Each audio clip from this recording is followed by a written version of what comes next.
Hello friends, welcome to my YouTube channel. कैसे हैं आप सब? आप सबको मेरी तरफ से राम राम।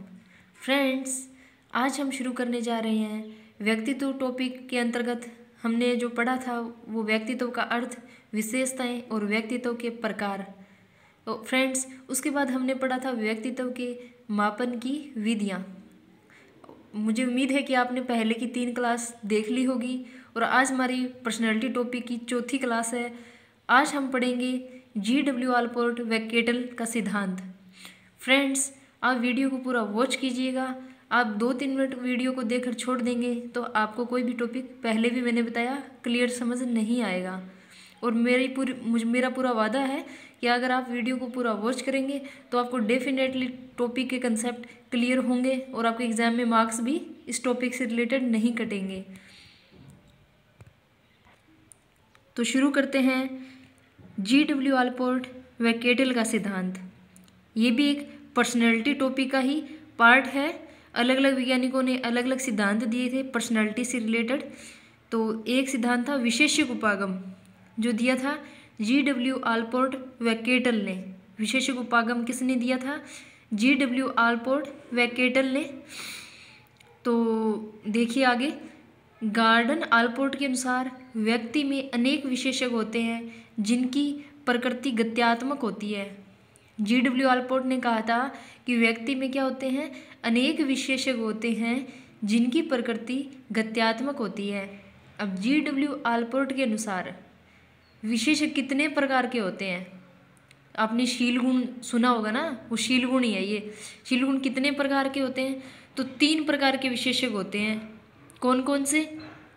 प्रमुख विशेषक, केंद्रीय विशेषक और गौण विशेषक। GW आलपोर्ट ने 3 प्रकार के विशेषक बताए हैं। उन 3 प्रकार के बारे में हम विस्तार से पढ़ेंगे। देखिए, पहला है प्रमुख विशेषक, जिसको इंग्लिश में बोलते हैं कार्डिनल ट्रेट्स। ये क्या होते हैं? देखिए, ये विशेषक व्यक्ति के नाम के साथ इस तरह जुड़े होते हैं कि उनकी पहचान ही व्यक्ति के नाम के साथ हो जाती है। कैसे? जैसे गांधी जी क्या करते थे? अहिंसा आंदोलन चलाया था, अहिंसा के खिलाफ थे ना, अहिंसा के खिलाफ थे। अहिंसा मतलब अहिंसा चाहते थे, अहिंसा के खिलाफ थे, हिंसा के खिलाफ थे और अहिंसा चाहते थे। तो वो क्या हो गया? एक गांधीवाद हो गया, हिटलरवाद। ये मतलब हिटलर के नाम से रिलेटेड ही है ना। तो व्यक्ति की क्या है, उस नाम से जुड़ के एक विशेष पहचान हो जाती है। क्या हो जाती है? व्यक्ति की उस नाम से जुड़ के एक विशेष पहचान हो जाती है। तो उसे क्या कहते हैं? प्रमुख विशेषक कहते हैं। मान लो कोई गांव में डॉक्टर बनता है, ठीक है। मान लो जिसने डॉक्टर की भी पढ़ाई भी की हो ना, ठीक है, आगे चाहे वो डॉक्टर बने या कुछ भी करे, लेकिन हम उसका नाम क्या बना देते हैं? हम डॉक्टर। ऐसे गांव में हम रख देते हैं ना नाम किसी का पर्सनली अपनी तरफ से, है ना। वो किसके अंतर्गत आता है? प्रमुख विशेषक। यानी उसकी जो प्रमुख विशेषता है ना, जिसमें उसका मतलब उसकी पहचान उसके साथ जुड़ गई है ना, उसकी पहचान उसके साथ जुड़ गई है। जैसे कोई टीचर है, ठीक है, टीचर है, उसकी वाइफ, मान लो उसकी वाइफ वो हाउस वाइफ है। हम अपनी लोकल लैंग्वेज में बोल देते हैं कि टीचर को बोलते हैं मास्टर, लेकिन उसकी वाइफ क्या है? एक हाउस वाइफ है, लेकिन हम उसको लोकल लैंग्वेज में कहते हैं मास्टरनी, है ना। वो मास्टर की वाइफ हो गई मास्टरनी। ये आपको मैंने ओनली समझाने के लिए बताया है ना। मतलब क्या हो जाता है, उसकी नाम है ना, उसके नाम के साथ उसकी पहचान जुड़ जाती है, ठीक है। तो कौन से विशेषक होते हैं? प्रमुख विशेषक होते हैं। इसके बाद आता है केंद्रीय विशेषक। केंद्रीय विशेषक क्या होते हैं? स्फूर्त, निष्कपट, मेहनती, प्राय लोगों की प्रशंसा पत्रों व नौकरी की संस्तुतियों में लिखे जाते हैं किसी व्यक्ति के लिए। केंद्रीय विशेषक क्या होते हैं?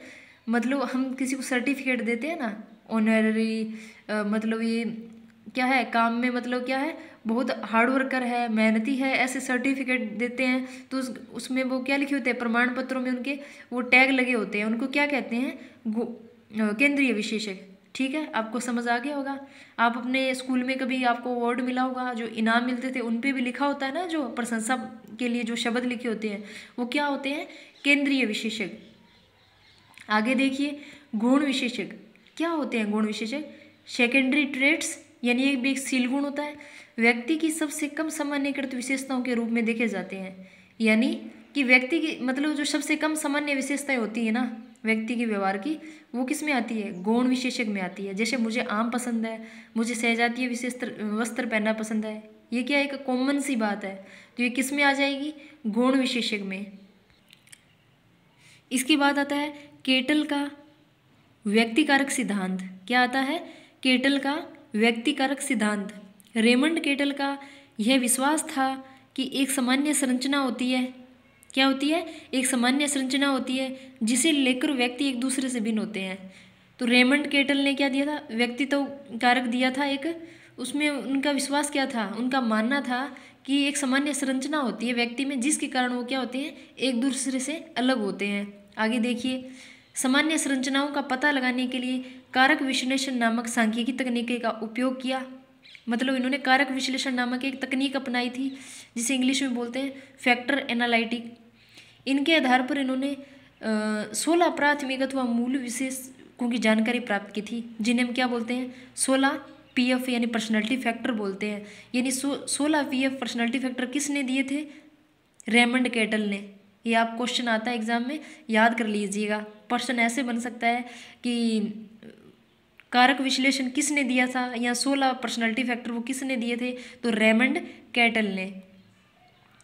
मूल तत्व स्थिर होते हैं और व्यक्ति का निर्माण करने वाले मूल तत्वों के रूप में जाने जाते हैं। ये मैंने आपको बता ही दिया। खाली आपको इसमें इतना याद रखना है कि 16 पर्सनैलिटी फैक्टर किसने दिए थे, यानी 16 विश्लेषण कारक रेमंड केटल। केटल ने मूल विशेषकों का वर्णन विपरीतार्थी और या विलोमी परिवर्तनों के रूप में किया है, जिसे 16 व्यक्तित्व कारक प्रश्नावली 16 PF यानी 16 पर्सनैलिटी फैक्टर क्वेश्चनियर के नाम से जाना जाता है। ठीक है, तो फ्रेंड्स इतना आपको समझ आ गया होगा। आज हमने पढ़ा था विशेषक उपागम। विशेषक उपागम दिया किसने था? GW आलपोर्ट यानी गॉर्डन आलपोर्ट व रेमंड केटल ने।